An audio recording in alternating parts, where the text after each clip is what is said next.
जायफ्रा गांसोमारि बाप्टिस्ट मण्डलीनि गथायारिफोरजों सायख'जानाय गसंनाय सानै बिमा आरो लाइमोनफोर इसोरा नोंसोरखौ सायख'बाय।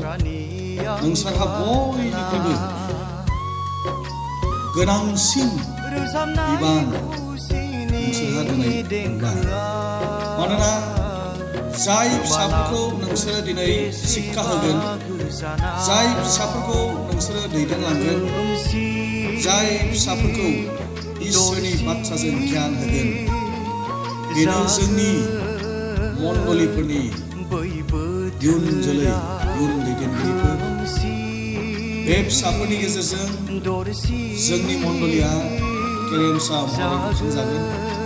बेखायनो आङो दिनै बुंनो सानो, नोंसिनि जे दायित्व मोननाय बे दायित्वआ मण्डलीनि बयनिख्रुइबो गोनांसिन।